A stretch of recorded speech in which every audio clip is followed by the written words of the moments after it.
Hello, and welcome to the Digital Workspace Works podcast. I'm Ryan Purvis, your host, supported by our producer Heather Bicknell. In this series, you'll hear stories and opinions from experts in the field, stories from the front lines, the problems they face and how they solved them, the areas they focused on from technology, people and processes, to the approaches they took that will help you to get to the grips with the digital workspace inner workings.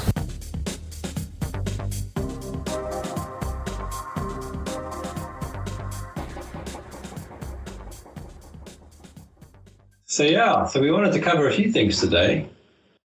Well, we could talk about the social dilemma. Oh, yeah. Yeah, what do you think? I thought it was interesting. I guess there are parts that I sort of agreed with and parts where I felt like it sort of missed the mark a little bit or didn't go far enough. I guess if this is an episode, we might want to explain what it was. So The Social Dilemma is a Netflix docudrama that sort of flips back and forth between interviews with tech employees at, the big companies, Facebook, Google, Instagram, Twitter, sort of talking about the ails of social media and constant being on our devices, and it contrasts that with a fictional story of this family who's sort of playing out these problems for the audience to see. So the most amusing part of that, I guess, is how they decided to portray algorithms. I'm curious what you thought of that depiction, Ryan. Did I ever tell you I wanted to make a board game about operations? And that's pretty much what I had in my head, was exactly that. Bunch of decisions being made by people at a switchboard, pulling levers. So I loved it. I thought it was a very clever way of doing it. And the cognitive pieces about using information to make decisions and then sort of taking the action and seeing what the results were and then learning from that result is pretty much how most, expert systems are built anyway. But I thought it was such a clever way of doing it. And I think they used an actor as well that's been around. Yeah, he was in Mad Men. Yeah.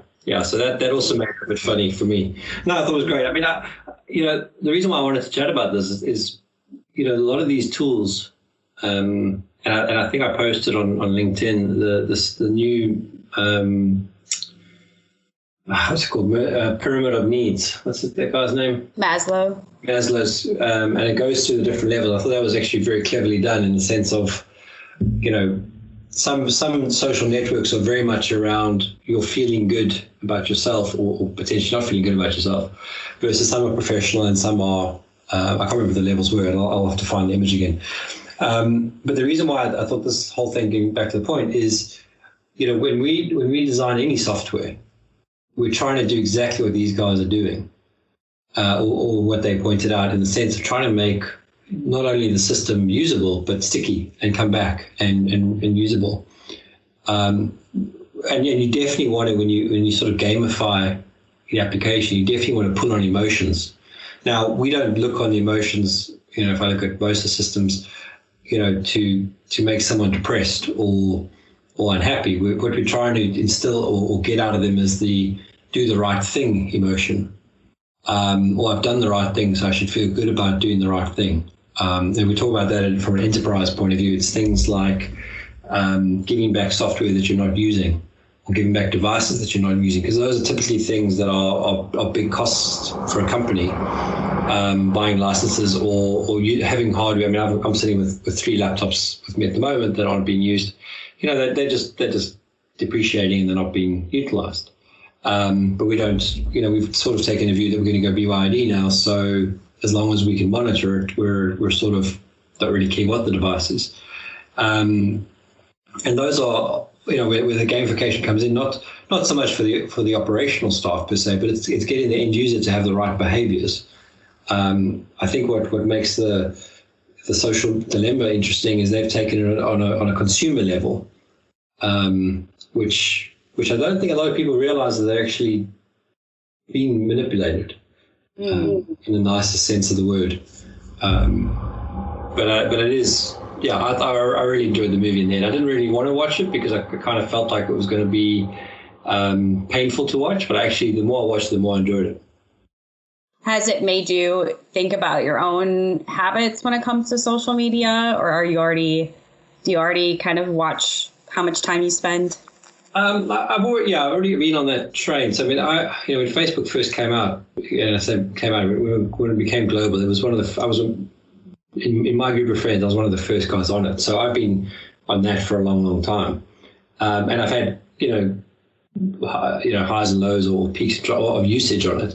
And I often sit there and go, actually, I think I'm going to delete it now, get rid of my account. And there's always one little thing that keeps me using it. And whatever that thing is at the time, it always comes back. And at the moment, I'm keeping it purely because there are some groups that I'm actually seeing some value out of those groups that are not necessarily driven by, I don't know, the more trivial sort of reasons why you're on it.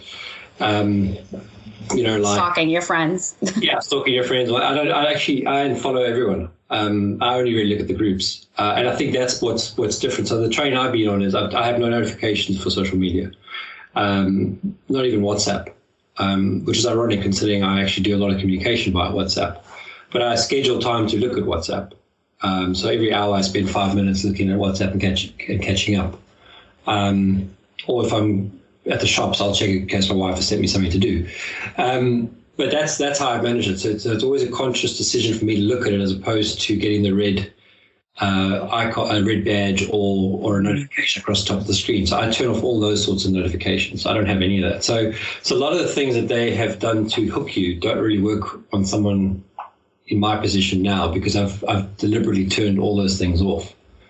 And even if I look at Facebook, I mean, I limit my social media, to give you an idea, down to 15 minutes a day. And that's LinkedIn, Twitter, Facebook, Telegram, and WhatsApp. Now, WhatsApp, obviously, that doesn't make sense because I'm checking it every hour, but that's the only thing that I'll check outside of that limit because it is, as I say, a communication tool, not so much a social media tool for me. Mm-hmm. How do you handle it? Well, honestly, I think if I didn't need to use social media for work, I wouldn't be on it at all. And I was just thinking about how LinkedIn sort of held all of anyone with any sort of business role sort of a little hostage now, because if you don't have a complete LinkedIn profile and some activity, I think you're just not going to get as many job opportunities. And it's become sort of like a professional expectation that you maintain that profile. But I've been off Facebook for about a decade. So I actually did this program at my university where we spent a semester without any tech. So it was a spring semester, so it was shorter, but it was a program where we went out to the woods of Maine and sort of lived a communal lifestyle, studied the authors out there. But we didn't have our devices. We didn't have internet. So very disconnected.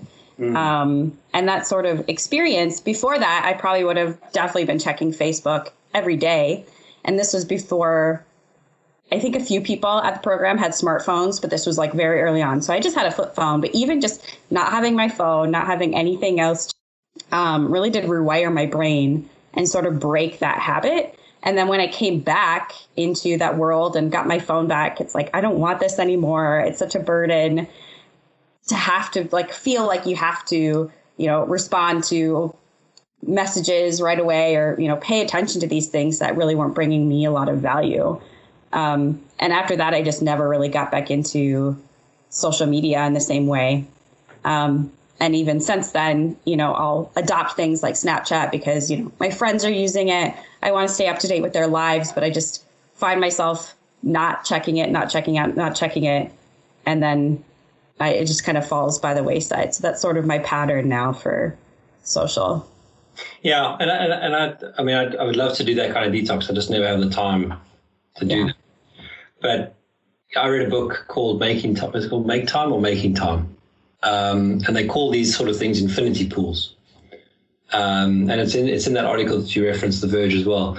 The problem with a lot of these applications is, and this is a continuous scroll thing as well, that you're constantly scrolling, looking for something new. And LinkedIn, it's funny you mentioned that, because I find that I keep deleting the apps. I delete LinkedIn, I delete Twitter, and all the rest of it, because I find if they're on my phone, then there's obviously more propensity to pick them up and look at them. However, the reason why I keep them is because I want my contacts to be up to date, my address book. And that all synchronizes through my phone into an app that does all the sorting and merging and all that kind of stuff. So I tend to I try not to look at social media on my phone. I try to look at it on my iPad or on my desktop, because I find that scrolling is actually frustrating. So you don't tend to scroll as much. Mm-hmm. It's very easy to scroll on your phone with your thumb, because it's obviously designed for that. And so what I've done now is I've got everything installed again, but they're all hidden away. Just so I can get the synchronization to work for the contacts and stuff. And the reason why I end up doing that, and this is coming back to the make time thing, is that what I was finding is that when I was getting bored or not engaged in a conversation, like on a conference call or whatever, I would look at one of these things to stimulate the brain. Mm-hmm. I've had to physically change that, and every so often I fall back into no one's perfect, but I've gone back to pen and paper to avoid picking up my phone to look at and get caught in that, because you end up getting that distraction is not really worth it in the end, because now you don't have that opportunity to sort of, because you're on that call with someone remote, you can't necessarily walk with them on the way back from the meeting and go, so what did you hear in that meeting, and you sort of fill in the gaps that you may have in your memory because you got distracted. So that's something I think is, the Make Time book was quite clear, quite well placed in at the time for me to get rid of these things. And there were a couple other techniques or considerations to turn the notifications off, changing your color, the color of your screen on your phone from full color to black and white, those sorts of things, which also helps your brain to tune out this constant need to get see what the red thing is. Yeah. Which drives that behavior again. Yeah, definitely. I know. Yeah. I mean, that all comes back to even they feature in the documentary, I think former Google employee who started the Center for Humane Technology, or it's something like that. But he really started this digital wellness movement. I think he was the one who suggested the graying out your app icons and everything like that. But he said something in the documentary that kind of drove me bananas and was sort of maybe my biggest sort of gripe with the whole thing, which was he made this comparison that when the bicycle came out, everyone just treated it as a tool and there wasn't this hysteria around it, which is actually not what happened. There was hysteria around the bicycle, particularly with women riding it. And, God forbid women put some pants on and ride the bicycle around and be able to move from point A to point B. And there was, at the time,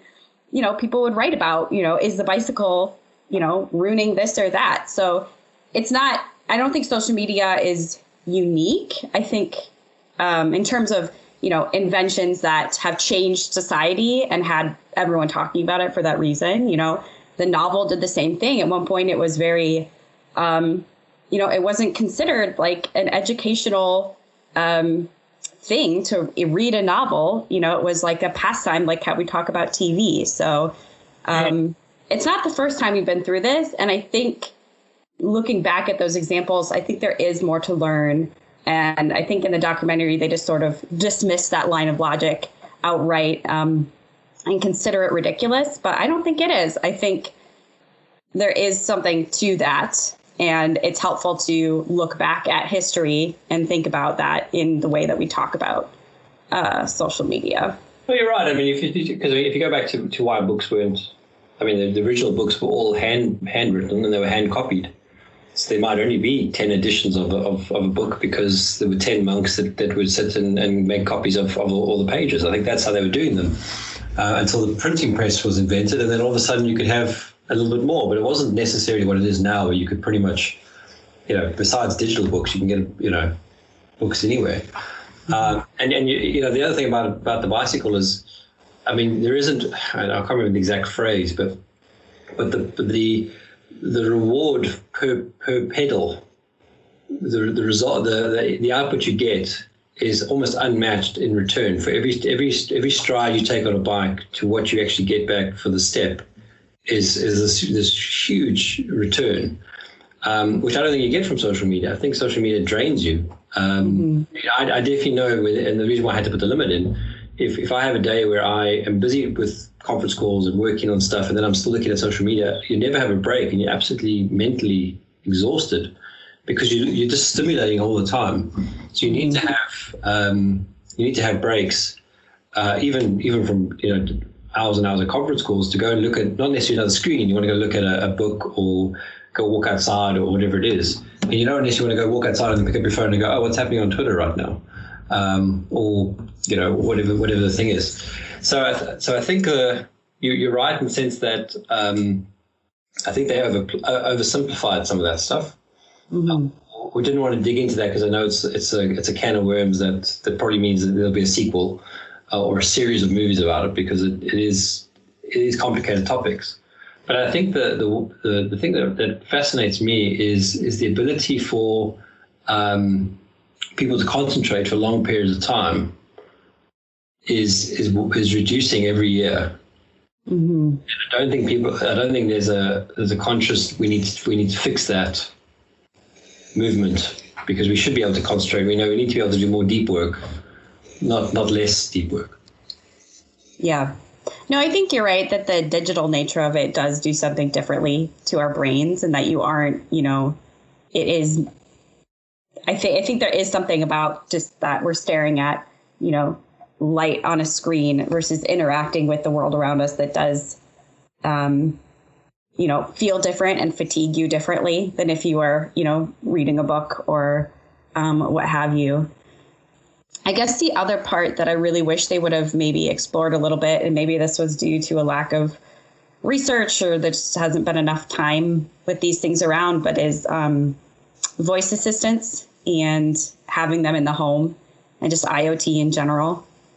Because it's not only, I don't even think about just, kids with the smartphones. It's also they have the Alexa in the house, and like, what is that doing as well? And that's a component that I think is a bit more modern than a lot of what they touched on is voice search. Because they did talk about Google and Google monopolizing search, which is 100% true. All of that stuff, it's very familiar to me as a marketer, that sort of world of, your business lives or dies by Google and you have to play by their rules. But they're extending that now into the voice realm as well. So that's their next frontier, is taking over, instead of typing to search something, we're going to all be using our voice assistants. And I know we all more and more, but that's definitely where things are moving. Yeah, I mean, there's definitely an ethical consideration. But I'm almost more okay with that line of direction, because I think it's a natural one. Because if you can reduce your need to go open a screen and open a Google window and type something, and you can use voice to do it, standing across the kitchen, tell me what the latest score is on X, Y, and Z, and that saves you time, and that gives you more time back to do stuff with your family or your work or whatever, then I've got no problem with that. I think the problem I have with general social media and that is, Facebook really made it their business to keep you on it because they need to make revenue. So their ethics and their morals and all the rest of it are never about the good of the end user or the good of the people on the platform. It's about monetizing the people on the platform. Twitter to a lesser extent, but I think that probably fits in that, in the blurry lines around that. And so does Google to an extent, but their sort of platforms fallen apart anyway, so I don't think that really matters. There aren't many use cases I can think of where social media actually necessarily is always a good thing, but there are some where, networking with people, like LinkedIn is good for that. Trying to find someone or help from someone that, from your past, it's good for that. And, I live in a country, 10,000 kilometers from the rest of my family. So one way for them to stay in contact is via social media. It's not Facebook anymore. We've moved that over to WhatsApp, but it's still Facebook because it's owned by Facebook. So that's probably the other issue, is that you've got to be very conscious of who owns what technology you're using and what are they going to do with your data, because in the end you're putting your data on their platform, and whether they'll give it back to you or whether they'll keep it and use it is the thing you need to be very clear on. Yeah. So, but anything that's put on, at least in South Africa, I don't know if it's true here, I know in South Africa, anything that's put on a WhatsApp group, regardless of it being encrypted or not, if you're the admin of the group, you are responsible for that comment. So if someone says something racist or sexist or defamation or whatever it is, and you're the admin and you don't condone it, you don't do what you're supposed to do in the sense of moderate, and someone complains, they can take you to court. They can put you in jail. I didn't know that. So I'm not as familiar with WhatsApp. It's just not as popular in the U.S., so I didn't even know. Yeah, and I don't know what was around the world. I mean, I just remember there being a case, and I think it was a racial thing, if I remember correctly. I think someone was texting someone on the plane, and the passenger who was next to her saw what she wrote, and she took her to court. I'll have to find the article and see if I can find it. But that was, as much as people, and this is the thing I don't think a lot of people get or they don't appreciate, is that anything you write on social media or any electronic medium can be used against you. Yeah. It also doesn't go away, which No. a lot of people don't realize. It's never gone, which I think is where protecting kids especially really needs to happen. And I just think about all the cringeworthy things that I did as a teen on Facebook, not thinking that, this lives forever on the internet. Even if you delete it, it's never gone. But it's funny you say that, because that's the only reason I think I check Facebook, is to see what pictures pop up and I go, oh my God, did we do that really? Yeah. But yeah. There was something else I wanted to mention. What was it? Oh, so the other thing that we've done, so we use gamification. I mean, a lot of these techniques are sort of gamification of an application. And we've used these techniques in various portals and stuff. The thing that I always find fascinating, and you sort of alluded to it when you said that LinkedIn kind of owns the space now. I mean, I definitely, any person I meet with, I look for their LinkedIn profile and I connect with them or whatever it is, because I want, that's a good way to stay in contact afterwards, and also a good way to see if, your independence, etc.